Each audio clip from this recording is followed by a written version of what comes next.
Mga kababayan, nagsalita na po ang Malacanang matapos na mafailan ng impeachment complaint itong si Pangulong Bongbong Marcos doon po sa Kamara. Ngayon, basahin po natin yung bahagi o yung kabuuan na mensahe or statement ng Malacanang. Sabi po rito, the palace recognizes that the filing of complaints is part of the democratic process provided for under our Constitution. We respect this process and trust that Congress, as a co-equal branch of the government, will discharge its duties with honesty, integrity, and fidelity to the rule of law. The President fully upholds the Constitution and remains confident in the strength of our democratic institution while these processes take their course, the President will continue to govern, ensuring that public services remain uninterrupted and that the work of the government stays focused on improving the lives of our people.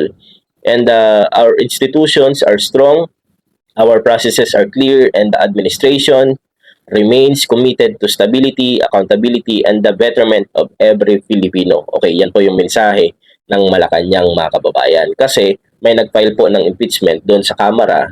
And yung mga grounds, basahin na rin natin. Okay, yung mga grounds, sabi po rito, ang nag-file ay nagngangalang Attorney Andre De Jesus. Okay, respondent has ordered and enabled the kidnapping and surrender of former President Rodrigo Roa Duterte to the ICC.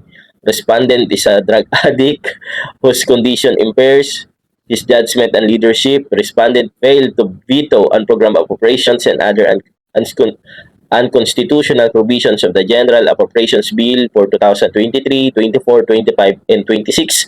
Respondent benefited from kickbacks arising from budget insertions and ghost flood control projects, and the respondent created the ICI to shield corrupt allies. Okay, yan po yung mga grounds. 5, no? Okay. And ngayon, mga kababayan, nung tiningnan po natin, okay, sino yung nag-endorso? Okay. Yung nag-endorso po ay isang galing sa minority party list, mga kababayan, galing sa party list ito. And ang pangalan, Pusong Pinoy Party List na si Representative Jet Nisay. Ayan. Ngayon, nag-search po tayo and kumalat na po ito sa social media. Yung nag-endorso po na si Congressman Nisay, mga kababayan, di umano, ay isa ring contractor na may kontrata sa gobyerno. And alam niyo po na merong 8 na natagpo ng ICI, yung Independent Commission for Infrastructure, at ng DPWH, and nirekomenda po nila sa Office of the Ombudsman na ito po ay makasuhan ang 8 na to ng mga kontraktor, kongresista sa ngayon, at the same time, kontraktor po sa gobyerno. Yan po yung yung backgrounder naman itong nag-endorso. Ayaw po nating mag-speculate po rito kung ano pa yung sabihin, may motibo, may personal interest, so on and so forth. Ayaw natin magsabi ng ganun po na naratibo, mga kababayan. Diba? Mahirap na. Pero hindi po natin mapipigilan ang sambayanang Pilipino na mapapaisip. Pero isa lang po yung malinaw dito, mga kababayan. Ang impeachment or ang pag-file ng mga impeachment complaints sa Kongreso ay isa po yung democratic process. 'Di ba? Isa po yung proseso na malaya po yan na isagawa. 'Di ba? Lalong-lalo na tayo po ay demokrasya.